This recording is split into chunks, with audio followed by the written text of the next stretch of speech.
Selamat datang di channel Seram Oi. Kali ini saya akan menceritakan cerita yang berjudul Kakek Penjual Cilok Keliling.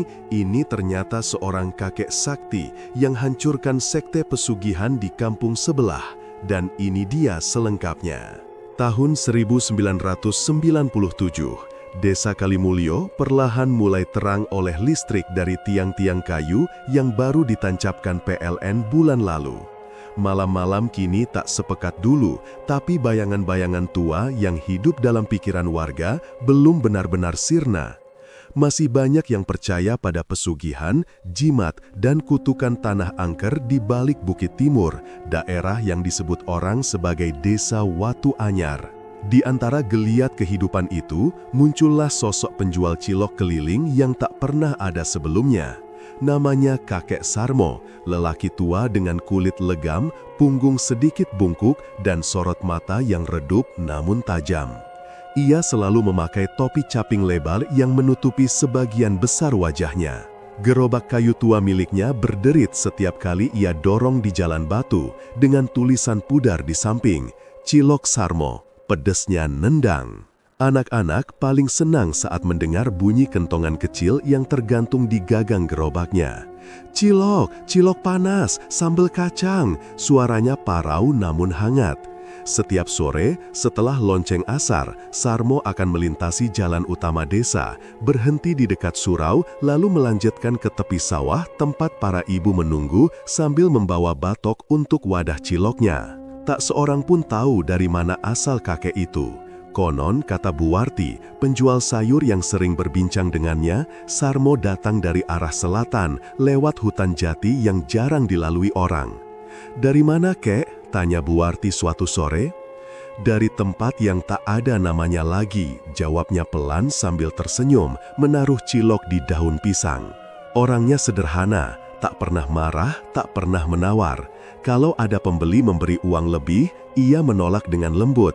"Rejeki wis ono sing ngatur, Nak, aku sekadar nggodok sing bisa tak godok." Kalimat itu membuat warga menyukainya, merasa kakek Sarmo adalah sosok yang tulus. Namun, ada hal aneh yang sering terjadi. Setiap kali Sarmo melintas di jalan dusun, anjing-anjing menggonggong keras dan tak mau diam sampai gerobaknya menjauh. Beberapa kali warga juga merasa angin mendadak dingin ketika ia lewat, seolah udara ikut menunduk hormat padanya. Anak-anak yang biasanya ramai tiba-tiba terdiam, hanya menatap gerobaknya sampai hilang di tikungan. Paijan, pemuda 20-an yang sering membantu dorong gerobak Sarmo, semula mengira kakek itu hanya pedagang biasa. Ia menganggap derit roda gerobak yang berat sebagai tanda alat tua, tak lebih. Namun setelah beberapa kali ikut, ia mulai sadar, setiap kali mereka melintasi jembatan kecil di ujung sawah, suara lain ikut terdengar, seperti bisikan dari bawah air. "Kek, jenenge banyune kok koyo ono wong nangis yo?" Sarmo hanya tersenyum tanpa menoleh. "Air punya kenangan, Jan, kadang bukan kita yang dengar mereka, mereka yang pengen didengar." Di warung kopi Pak Bayan Lurah, percakapan tentang penjual cilok misterius itu makin sering muncul. "Orang tua itu dari mana sih?" tanya Pak Bayan sambil mengaduk kopi. "Aku belum pernah lihat dia di sini, padahal semua orang tua di Kalimulyo kenal satu sama lain." "Katanya dari selatan," sahut seorang bapak. "Selatan itu jauh, Pak. Kalau bukan orang sini, kenapa tahu jalur pematang sawah kita?" Bu Warti yang kebetulan lewat menimpali. "Ah, Pak Bayan, jenengan terlalu curiga, wong cuma jualan cilok kok, ciloknya enak lagi, lembut." Namun Pak Bayan tetap mengerutkan dahi. "Aku bukan curiga sama ciloknya, Bu, aku curiga sama hawa dingin yang selalu nyusul tiap dia lewat." Hari-hari berlalu, dan kakek Sarmo makin akrab dengan warga.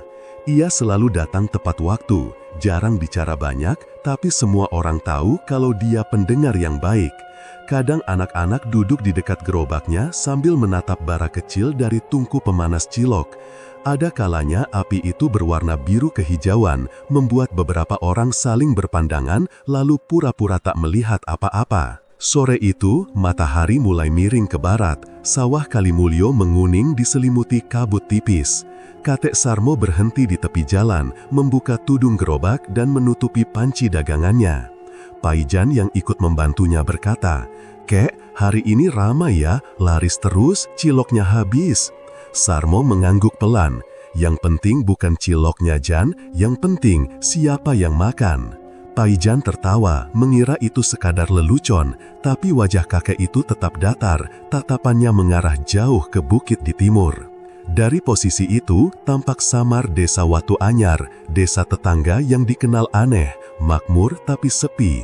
Tak pernah ada suara ayam berkokok di pagi hari, tak ada anak kecil bermain di halaman, hanya rumah-rumah besar berdiri sunyi di antara pohon pisang dan batu hitam. Orang-orang Kalimulyo jarang menyeberang ke sana karena kabar yang beredar di sana masih banyak yang memelihara pesugihan dan tumbal darah. Sarmo berdiri lama di pinggir jalan itu. Angin sore membawa suara lesung dari kejauhan bersahutan dengan dengung serangga. Di tangan tuanya, tongkat kayu penyangga gerobak tampak bergetar halus. "Watu Anyar," gumamnya lirih, nyaris tak terdengar. "Masih berani mereka menanam darah di tanah suci ini."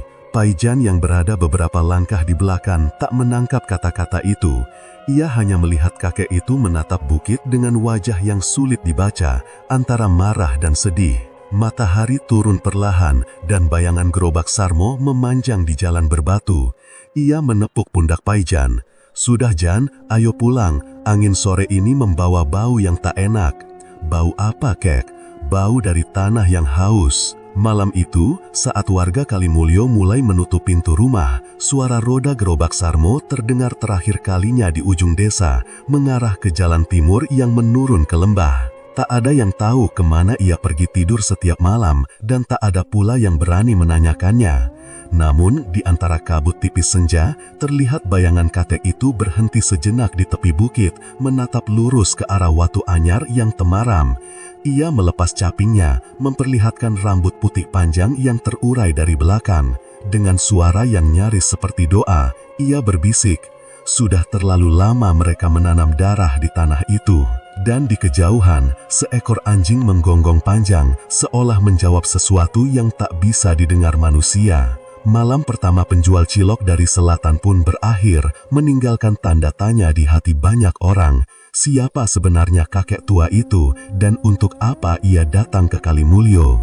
Bukit di timur Kalimulyo menjulang tenang, tapi di baliknya berdiri sebuah desa yang membuat banyak orang enggan menoleh, Desa Watu Anyar.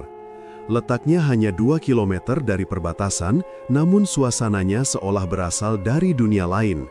Jalanan di sana lebih lebar, rumah-rumah berdinding bata merah, dan di halaman tiap rumah terparkir sepeda motor keluaran baru. Tapi keanehannya, di setiap malam, desa itu sunyi seperti kuburan. Tak ada suara anak kecil, tak ada ayam berkokok, tak ada gamelan hajatan. Warga Kalimulyo sering berbisik kalau kekayaan Watu Anyar bukan dari hasil kerja keras, melainkan hasil pesugihan Lembah Siluman, sebuah sekte gaib yang dipimpin perempuan tua bernama Bah Jandira. Bah Jandira sudah hidup lebih dari setengah abad. Wajahnya keriput seperti akar pohon kering, tapi matanya menyala seperti bara di kegelapan. Rumahnya berada di tepi lembah, berdekatan dengan sungai kecil yang airnya hitam kehijauan. Di belakang rumah itu ada batu besar berbentuk seperti kepala kambing. Orang-orang percaya batu itu adalah tempat bersemayam siluman kambing ireng, makhluk yang memberi kekayaan kepada siapapun yang mau menandatangani perjanjian darah dengannya. Siapapun yang datang kepada Mbah Jandira akan disambut dengan wangi dupa dan mantra. Ritual pesugihan dilakukan di malam Jumat Kliwon di bawah cahaya lampu minyak. 1 tetes darah dan janji setia cukup untuk mengikat hidup mereka. Dalam waktu sebulan, rejeki mengalir seperti air. Tapi setelah 6 bulan, 1 nyawa dari keluarga mereka harus menjadi tumbal. Begitulah hukum pesugihan Lembah Siluman. 3 nama paling terkenal di antara para pengikut sekte itu ialah Kartombeling, Nurasih, dan Pardiman. Kartombeling dulunya tukang angon sapi, sekarang punya rumah bertingkat 2 dan mobil pick-up. Nurasih, janda penjual getuk, kini punya toko kelontong besar di jalan utama. Sedangkan Pardiman, mantan kernet bus, kini jadi juragan pasir dan batu kali. Namun, setiap keberuntungan mereka selalu diikuti berita kematian yang aneh. Anak Karto ditemukan meninggal di kandang kambing dengan mata melotot dan tubuh mengering seperti tersedot sesuatu. Suami Nurasih tiba-tiba mati membiru di dapur tanpa sebab. Sedangkan Pardiman, sejak istrinya meninggal, setiap malam terdengar suara tangisan perempuan dari dalam rumahnya. Orang-orang luar desa memilih tak ikut campur. Mereka tahu siapapun yang mencoba membongkar rahasia pesugihan itu akan kena celaka. Tapi kakek Sarmo justru melintas ke sana dengan gerobak ciloknya yang berderit pelan, seolah tak tahu apa-apa. Hari itu siang menjelang sore, matahari mulai tenggelam di balik pohon jati. Asap tipis mengepul dari dapur warga, dan udara lembah membawa aroma minyak kelapa yang dibakar. Sarmo mendorong gerobaknya pelan memasuki jalan utama Watu Anyar.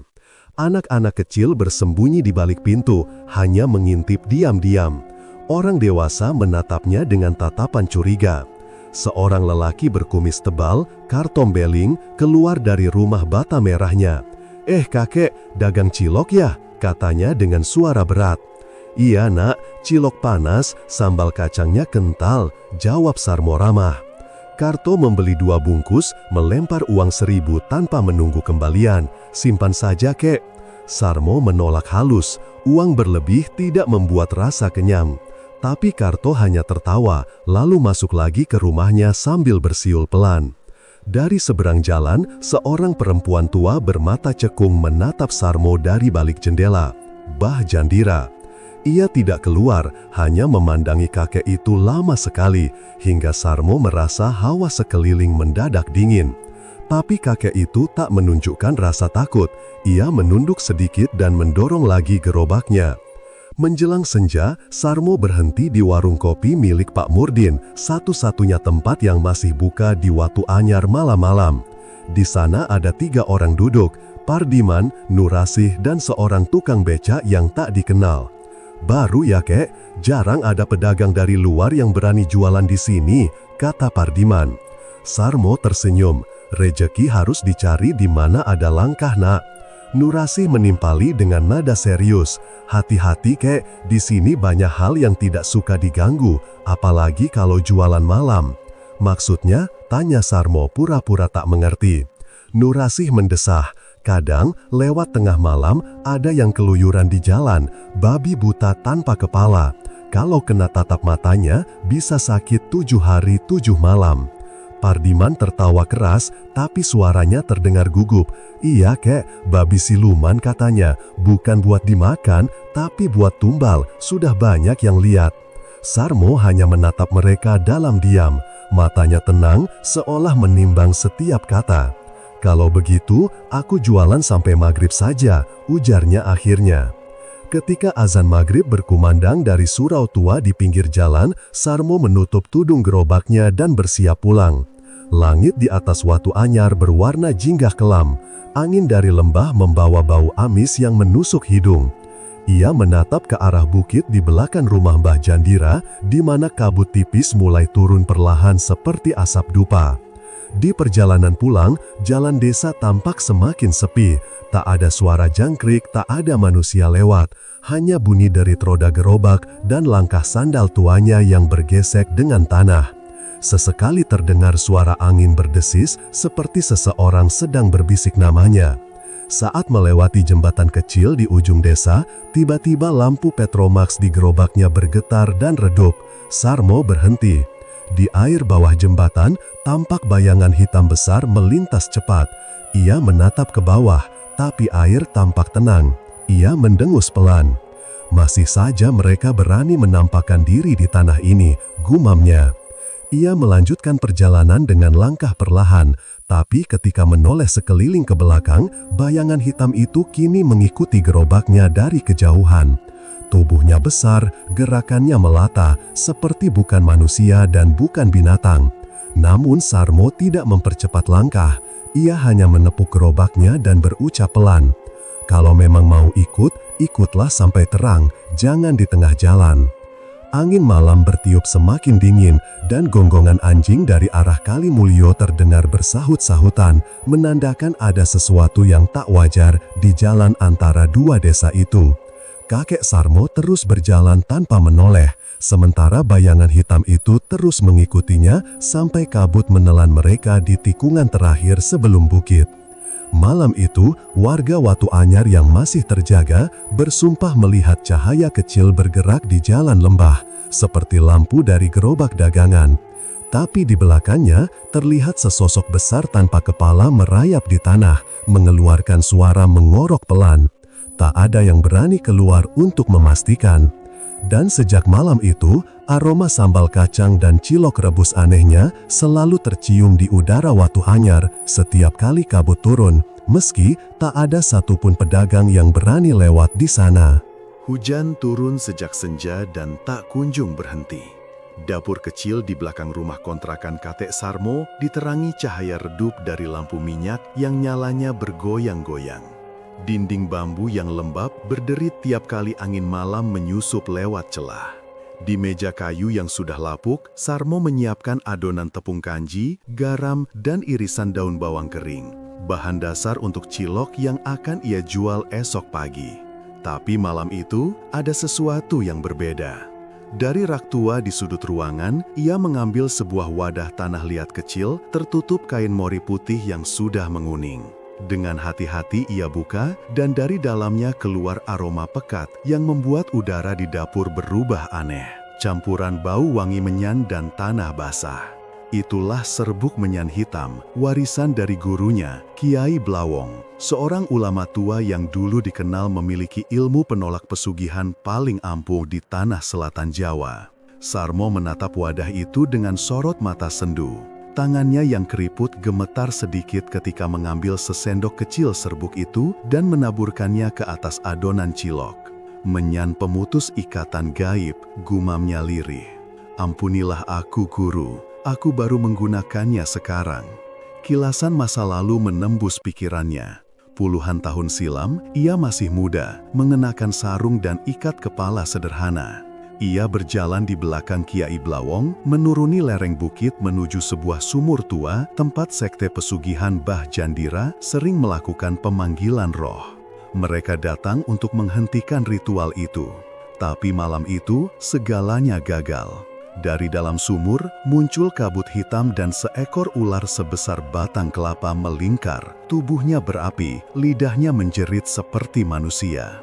Kiai Blawong melawan dengan doa dan ayat, tapi kekuatan pesugihan terlalu kuat. Sarmo berlari ketika gurunya berteriak, "Pergi Mo, selamatkan dirimu." Saat ia menoleh, tubuh Kiai Blawong sudah terseret ke dalam sumur dan airnya berubah menjadi merah pekat.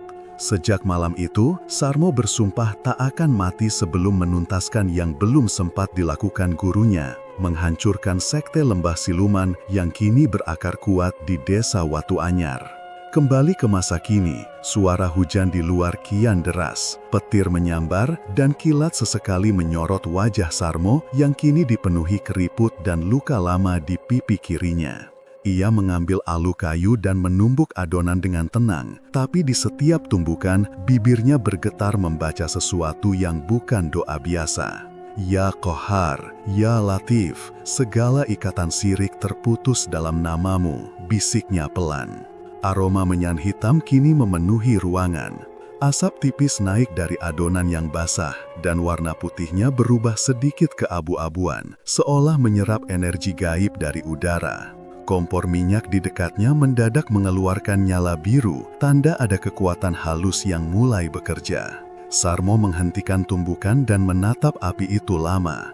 Tanda sudah mulai terbuka, pintu ke lembah mereka sudah terasa dari jauh.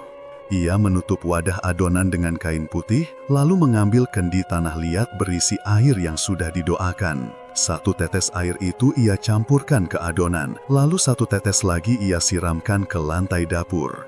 Dari bawah lantai, terdengar suara lirih, seperti desahan panjang atau mungkin tangisan samar. Sarmo menarik nafas panjang, menatap ke arah jendela bambu yang bergoyang diterpa angin. Suara tangisan itu makin jelas, seolah berasal dari arah sungai di belakang rumah. Di luar sana, gelap begitu pekat dan angin membawa aroma anyir lumpur. Ia tahu itu bukan tangisan manusia. Itu adalah suara arwah-arwah korban pesugihan yang masih terikat di tanah Watu Anyar.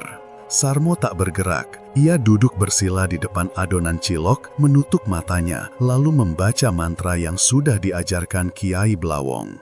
Dari tanah kembali ke tanah, dari darah kembali ke darah. Yang terikat di bumi kini pulang pada cahaya. Saat kalimat terakhir terucap, api biru di kompor mengecil, lalu padam. Dapur menjadi sunyi, hanya hujan yang terdengar, tapi udara terasa dingin menusuk. Sarmo membuka mata perlahan, dan di depan meja, adonan cilok itu tampak bergetar, pelan seperti hidup.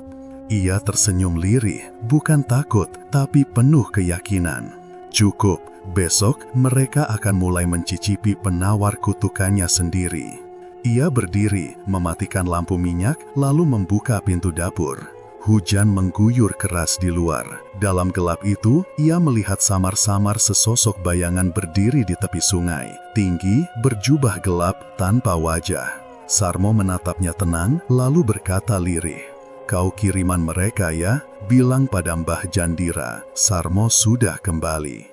Bayangan itu tak menjawab, tapi tubuhnya memudar perlahan disapu kabut hujan.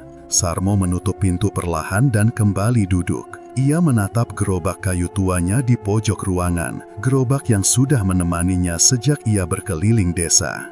Besok pagi, ia akan berjualan seperti biasa, berpura-pura hanya kakek tua penjual cilok. Tapi di setiap tusukan cilok yang ia jual, sudah ada serbuk menyan pemutus ikatan gaib yang siap mengguncang sendi-sendi sekte pesugihan di Watu Anyar. Sarmo menatap foto kecil Kiai Blawong yang ia simpan di dinding. "Maafkan aku, Guru," bisiknya dengan mata berkaca. "Besok pagi, aku mulai menunaikan janji itu. Lembah siluman harus lenyap dari tanah Jawa." Hujan masih turun ketika ia memejamkan mata, tapi di luar rumah dari arah sungai, samar-samar terdengar tawa perempuan tua. Tawa yang pernah ia dengar puluhan tahun lalu dari mulut Mbah Jandira sendiri. Namun malam itu, kakek Sarmo hanya tersenyum. "Aku sudah siap," ujarnya pelan, lalu hening menyelimuti dapur itu hingga fajar. Matahari siang bersinar garang di atas pasar desa Kalimulyo. Udara lembab dan bau keringat bercampur dengan aroma sayur rebus, ikan asin, dan tentu saja cilok rebus yang mengepul dari gerobak kayu milik kakek Sarmo. Gerobaknya terparkir di bawah pohon sawo yang sudah tua, tak jauh dari los penjual sayur. "Ciloknya kek, yang pedas ya," seru anak-anak sambil menggenggam uang logam seratusan. Sarmo tersenyum, wajahnya teduh di balik caping lebar. Tangannya cekatan mencelupkan tusukan cilok ke kuah kental berwarna oranye, lalu menaburkan bawang goreng di atasnya. "Pedasnya cukup buat bikin lupa hutang, tapi nggak sampai bikin nyesel," ujarnya pelan, membuat anak-anak tertawa. Tak lama, datanglah rombongan dari desa Watu Anyar. 3 orang berpakaian rapi dan bersandal kulit, jelas bukan petani biasa. Di antara mereka ada Kartom Beling, lelaki berperut buncit dan kalung emas melingkar di leher. Ia dikenal sombong, sering pamer uang di pasar. Warga tahu, dulu Karto cuma kuli angkut, tapi sejak berguru pada Mbah Jandira, ia mendadak kaya. "Cilokek?" tanya Karto dengan nada meremehkan. "Kau masih kuat jualan muter 2 desa begini?" Sarmo hanya tersenyum. "Selagi lidah orang masih suka rasa sederhana, saya masih kuat, Nak." Karto tertawa keras. "Hahaha, katanya cilokmu enak. Aku beli semua yang ada di gerobak ini, buat orang rumah." Ia melemparkan selembar uang 5 ribuan lusuh. Sarmo menunduk sopan. "Boleh, tapi jangan dibawa pulang buat sembarang orang. Cilok ini cuma cocok dimakan yang masih punya nurani." Ucapan itu membuat beberapa orang menoleh, tapi Karto hanya mencibir. "Dasar tua gila, sudah bungkuskan saja." Beberapa jam kemudian, pasar mulai sepi. Sarmo mendorong gerobaknya pelan, meninggalkan suara roda kayu yang berdecit. Bu Warti yang sedang menutup lapaknya sempat menatapnya. "Kek Sarmo, orang-orang mulai ngomong aneh, katanya cilokmu dikasih doa-doa aneh." Sarmo berhenti sejenak, lalu menatap ke arah barat, tempat bukit memisahkan Kalimulyo dan Watu Anyar. Kalau mereka takut sama doa, berarti bukan doa yang salah, tapi hidup mereka yang kotor. Jawabnya tenang. Bu Warti tak berani membalas, tapi entah kenapa, sejak Karto membeli cilok itu, udara di pasar terasa lebih berat, seperti ada sesuatu yang diam-diam mengintai dari balik atap los pasar. Menjelang sore, angin mulai berembus dari arah bukit, awan hitam menggantung. Sarmo mendorong gerobaknya pulang. Di tikungan jalan antara dua desa, ia berhenti sebentar di dekat jembatan bambu.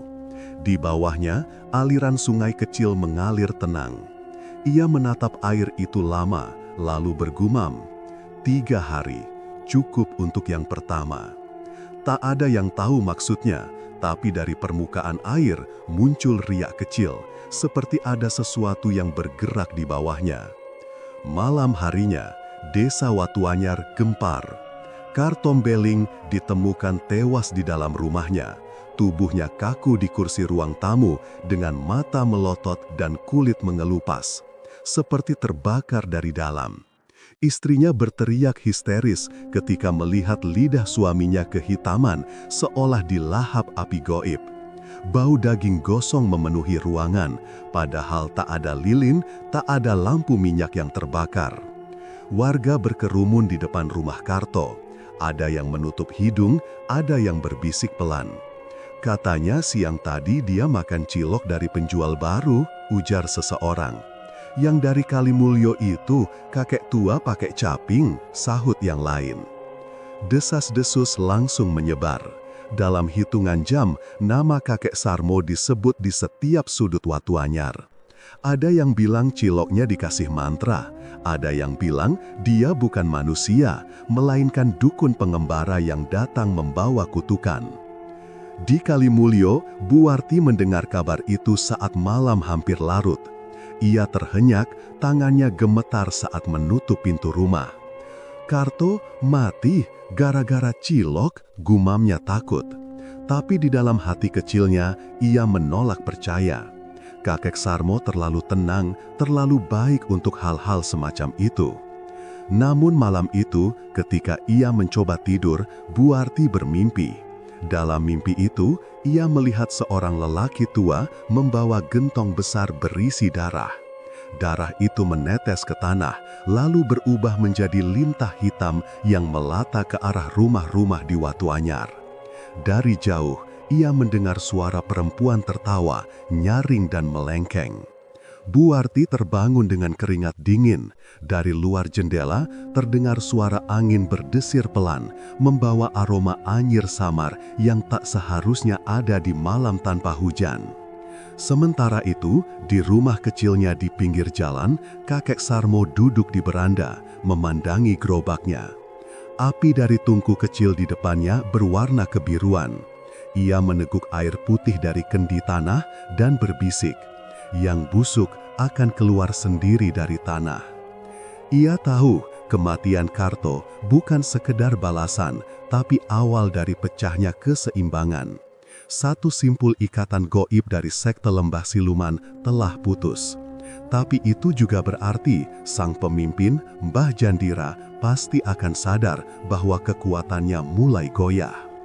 Jauh di balik bukit, di sebuah rumah besar yang dikelilingi pagar bambu berduri, Mbah Jandira duduk di depan tungku dupa yang menyala merah. Uap hitam berputar di udara, membentuk wajah Kartom Beling yang menjerit tanpa suara. Perempuan tua itu memicingkan mata, suaranya berat dan serak. "Ada tangan lain yang mengganggu pekerjaanku." Ia menaburkan bunga kamboja kering ke dalam bara, dan dari asapnya muncul bayangan berwujud anjing hitam tanpa kepala, tubuhnya diselimuti asap pekat. "Cari dia," perintah Mbah Jandira, "yang berani memutus darah pesugihan ini, hancurkan sebelum fajar." Bayangan itu menunduk, lalu lenyap di sapu angin malam. Di sisi lain bukit, kakek Sarmo yang sedang duduk bersila mendadak membuka mata. Ia menatap ke arah timur dan senyum tipis muncul di wajahnya. Sudah waktunya ya, mereka mulai mencariku. Api kecil di tungku tiba-tiba padam, meninggalkan asap putih yang melingkar pelan seperti bisikan. Malam terasa lebih sunyi dari biasanya. Tapi di balik kesunyian itu, pertempuran goib sudah mulai berjalan, tanpa sorak, tanpa senjata, hanya dengan niat dan kekuatan yang disembunyikan di balik sebutir cilok. Malam itu, langit di perbatasan antara Desa Kalimulyo dan Watu Anyar tampak muram. Bulan sabit bersembunyi di balik awan hitam, dan angin berembus membawa aroma tanah basah bercampur bunga Kamboja.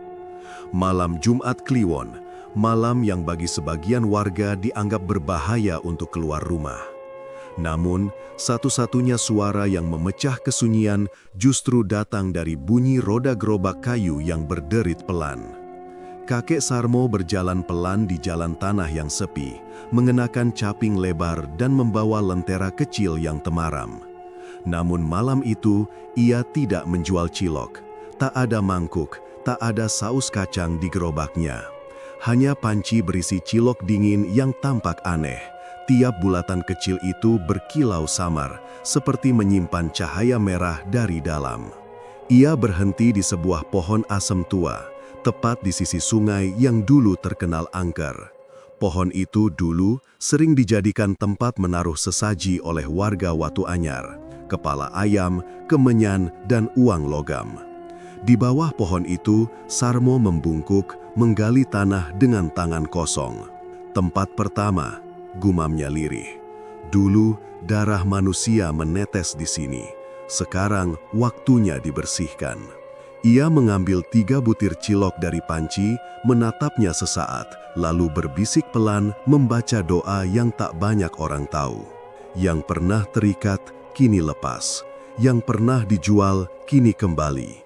Dengan namamu yang maha memutus.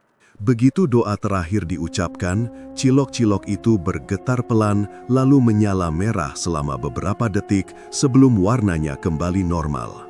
Sarmo menanamnya ke dalam tanah, menimbun pelan dengan jemarinya yang gemetar. Dari kejauhan, suara serangga malam mendadak berhenti. Hening. Tanpa sepengetahuannya, seseorang memperhatikan dari balik rumpun pisang. Paijan, pemuda desa itu sejak siang memang curiga setelah mendengar kabar bahwa kakek Sarmo berkeliling tanpa menjual dagangan. Ia mengikuti diam-diam, hanya bermodalkan senter kecil dan keberanian yang mulai menipis. Tapi apa yang ia lihat barusan membuat darahnya berdesir. Ciloknya nyala sendiri, bisiknya gemetar. Ia ingin berlari, tapi kakinya seolah terpaku di tanah.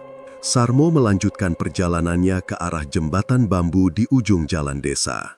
Di sanalah dulu warga menemukan gentong darah, tumbal pesugihan pertama yang memunculkan kekayaan mendadak bagi orang-orang Watu Anyar. Ia menatap tempat itu lama, menunduk dalam-dalam, seolah merasakan energi lama yang masih tersisa di tanah itu. Mereka masih bersembunyi di balik bau darah ini, katanya pelan. Dari arah bukit, angin kencang datang tiba-tiba. Pepohonan bergoyang dan suara anjing menggonggong bersautan dari kejauhan. Lentera di tangan Sarmo bergetar, apinya hampir padam. Di kejauhan, dari balik kabut tipis yang menutupi jalan, muncul suara geraman berat. Sarmo berhenti, matanya menatap ke arah kabut. Dari dalamnya, muncul seekor babi hitam besar setinggi dada manusia, dengan mata merah menyala dan gigi tajam yang meneteskan lendir hitam. Kepalanya sebagian hilang, hanya tampak rahang bawah yang menggantung longgar. Tubuhnya beruap, menandakan ia bukan hewan biasa. Paijan yang melihat dari jauh menahan nafas. Jantungnya berdegup cepat, hampir membuatnya pingsan di tempat. "Ya Allah, apa itu?" desisnya lirih. Sarmo menancapkan tongkat kayu kecil ke tanah, lalu menyalakan dupa kecil di ujung gerobaknya. Asap putih membumbung, bercampur aroma menyan hitam yang ia simpan dari Kiai Blawang. "Utusanmu datang, Jandira," ujarnya datar. "Kalau begitu, biarkan aku sambut." Babi hitam itu mengerang keras dan berlari ke arahnya. Tanah bergetar, daun-daun berterbangan. Tapi Sarmo tetap berdiri tegak, bibirnya berkomat-kamit membaca doa. Suara kentongan dari pos ronda desa tiba-tiba terdengar bersautan, entah siapa yang memukulnya di tengah malam begini. Gonggongan anjing makin keras, saling bersautan, dan udara seolah berdenyut panas. Ketika makhluk itu hampir menerjang, Sarmo mengangkat tangannya tinggi-tinggi. Bismillahirrahmanirrahim. Tanah kembali ke tanah, api kembali ke asal. Suara ledakan keras memecah udara. Tubuh babi hitam itu meledak menjadi abu pekat yang menyebar ke segala arah, menyelimuti pepohonan dan jembatan. Aroma gosong memenuhi udara. Lentera di gerobak Sarmo menyala sangat terang, berubah menjadi cahaya merah menyala seperti kobaran api hidup. Paijan yang menyaksikan dari jauh menjerit tertahan dan langsung jatuh pingsan. Ketika ia sadar, embun pagi sudah turun dan langit berwarna abu-abu. Ia terbaring di dekat jembatan, tubuhnya dingin menggigil. Di depannya, gerobak cilok kakek Sarmo masih berdiri. Tapi anehnya, satu roda gerobak itu berputar pelan sendiri, seperti didorong tangan tak terlihat. Lentera di ujung gerobak masih menyala redup, padahal minyaknya sudah habis sejak malam. "Kak, Kek," Paijan berusaha memanggil, tapi suaranya serak. Tak ada jawaban, hanya suara burung yang mulai bernyanyi di kejauhan. Ia mencoba berdiri, dan di tanah ia melihat bekas lingkaran hitam gosong, tempat makhluk tadi meledak. Dari arah jalan, terdengar langkah pelan. Kakek Sarmo muncul, wajahnya tampak letih namun tenang. Di tangannya, sebatang tongkat kecil berlumur tanah. Ia menatap Paijan, tersenyum samar. "Masih sempat lihat?" tanyanya lembut. Paijan hanya bisa mengangguk pelan, tubuhnya gemetar. "Itu babi apa, Kek?" Sarmo menjawab lirih. "Bukan babi, itu roh dari pesugihan. Mereka takut kehilangan tempatnya di bumi." Ia menepuk bahu Paijan. "Kau tak perlu takut, mereka hanya bisa menyerang yang ikut menikmati hasilnya." Lalu, matanya menatap langit yang mulai terang di ufuk timur. Malam purnama berikutnya, waktunya menutup segalanya. Sarmo kemudian mendorong gerobaknya perlahan, meninggalkan Paijan yang masih gemetar di tepi jembatan.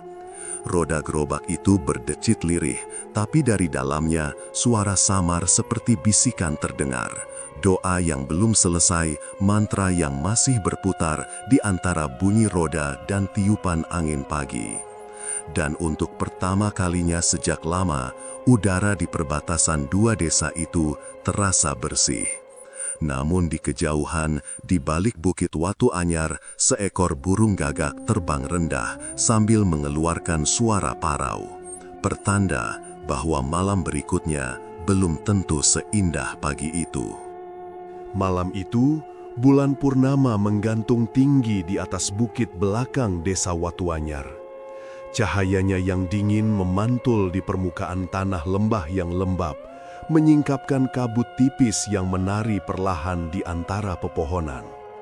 Angin berhembus pelan, namun membawa aroma amis darah dan bunga kenanga kering, tanda bahwa malam itu bukan malam biasa. Kakek Sarmo mendorong gerobaknya sendirian melewati jalan tanah berbatu. Roda kayu berderit pelan, beradu dengan suara serangga malam yang seperti merapal mantra ketakutan. Tak ada satupun lampu minyak di sekitar lembah itu, hanya cahaya bulan dan sinar redup dari obor-obor jauh di tengah lapangan bawah, tempat sekte pesugihan Mbah Jandira tengah berkumpul. "Lembah siluman," gumamnya lirih. Nama itu sudah lama dikenal di kalangan orang-orang tua. Dulu, lembah itu adalah tempat pembuangan mayat binatang kurban. Namun sejak Mbah Jandira memimpin sekte pesugihan, lembah itu menjadi pusat kekayaan yang tak wajar bagi warga Watu Anyar. Mereka yang datang ke sana dengan tangan kosong, pulang membawa emas dan harta, tapi kemudian kehilangan jiwa satu persatu. Di tengah lembah, Mbah Jandira berdiri tegak dengan jubah hitamnya yang panjang. Rambutnya terurai, menutupi sebagian wajahnya yang keriput tapi menakutkan. Di hadapannya, sebuah lingkaran tanah telah digambar dengan kapur putih dan darah ayam hitam. 4 pengikut setianya, Kartombeling, Nurasih, Pardiman, dan 1 lelaki muda yang wajahnya pucat seperti mayat, berlutut di sekeliling lingkaran itu sambil merapal mantra dalam bahasa yang tak dipahami manusia biasa. Seekor ayam hitam disembelih, darahnya ditampung dalam kendi tanah liat. Mbah Jandira mencelupkan jari ke dalamnya, lalu menggoreskan simbol-simbol aneh di udara. Setiap goresan melahirkan suara lirih seperti bisikan dari bawah tanah. Wahai Raja Lembah, penerima tumbal dan penukar nyawa, dengarlah panggilan anakmu, ucap Mbah Jandira dengan suara serak tapi penuh kuasa. Kami datang dengan darah, dengan janji, dengan kekayaan yang harus dibayar lunas malam ini. Tanah di tengah lingkaran mulai retak. Uap panas muncul dari bawahnya, mengeluarkan aroma daging terbakar dan belerang. Namun dari balik kabut di tepi lembah, kakek Sarmo sudah menyiapkan langkahnya. Ia menurunkan gerobak ciloknya, lalu membuka salah satu wadah yang tertutup kain putih. Di dalamnya bukan lagi makanan, melainkan bola-bola kecil dari tepung bercampur serbuk kemenyan dan abu dupa. Dengan hati-hati, ia menaburkan satu persatu di 4 penjuru lembah. Setiap bola cilok itu menyala merah sesaat begitu menyentuh tanah, meninggalkan jejak cahaya tipis yang membentuk lingkar perlindungan. Sarmo menunduk, tangannya bergetar, tapi suaranya tetap tegas. Ya Allah, lindungi langkah hamba-Mu ini. Jangan biarkan bumi Kau biarkan ditelan makhluk yang mengaku raja di antara arwah. Dari tengah ritual, Mbah Jandira tiba-tiba berhenti membaca mantranya. Matanya yang merah menyala menatap tajam ke arah cahaya-cahaya aneh di pinggir lembah. Siapa yang berani mencemari upacara suci ini? Teriaknya. Para pengikutnya gelisah, sebagian menunduk ketakutan, sebagian mencari sumber gangguan. Kakek Sarmo keluar dari balik kabut, mendorong gerobaknya perlahan. Cukup sudah darah yang kau minta, Jandira, katanya dengan suara datar. Tanah ini sudah jenuh dengan cerit orang miskin yang kau jadikan tumbal. Mbah Jandira mendesis seperti ular. Tubuhnya bergetar, lalu kulitnya mulai mengelupas. Dari wajahnya yang tua muncul wajah lain, setengah manusia, setengah siluman, dengan rahang panjang dan mata hijau menyala. Giginya runcing, lidahnya bercabang 2. Kau pikir bisa menghentikan perjanjian dengan Tuhan Lembah Sarmo? Aku sudah memberi mereka emas, rumah, dan kehormatan. Kau hanya tukang cilok tua yang menantang api. Sarmo tidak menjawab. Ia mengambil segenggam abu dari saku bajunya, lalu menaburkan di udara.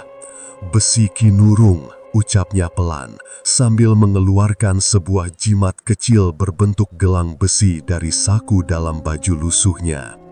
Begitu jimat itu dibakar di atas gerobaknya, api putih membubung tinggi menembus langit. Angin berputar liar, kabut menebal menjadi pusaran raksasa. Dari dalam tanah terdengar jeritan, tangisan dan tawa bersautan seperti ribuan jiwa yang tersiksa. Mbah Jandira menjerit, tubuhnya melayang di udara, separuh wajahnya mulai terbakar oleh sinar putih itu. Tidak, kau akan menghancurkan keseimbangan semua yang sudah kubangun selama puluhan tahun. Namun kakek Sarmo tetap diam, kedua tangannya menengadah ke langit. Api dari jimat besi Kinurung semakin terang hingga menelan seluruh lembah. Suara tangisan dan tawa itu berpadu jadi satu, lalu lenyap seketika.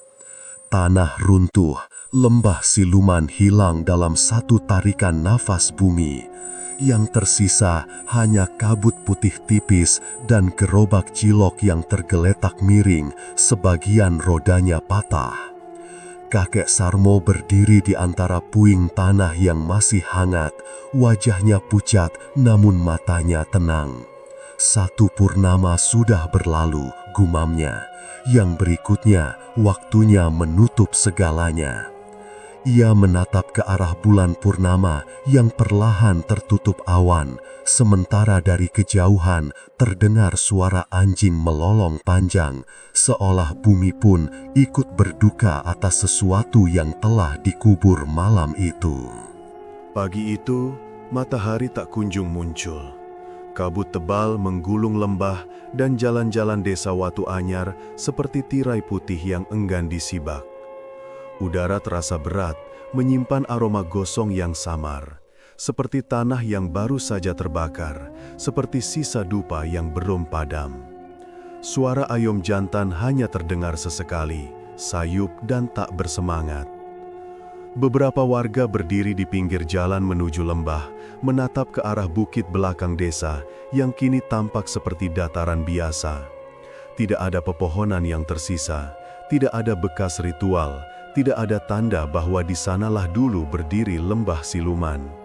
Hanya hamparan tanah hitam berasap tipis, seolah lembah itu ditelan bumi tanpa ampun. "Semalam aku dengar suara gemuruh dari arah sana," ujar seorang lelaki tua dengan nada bergetar.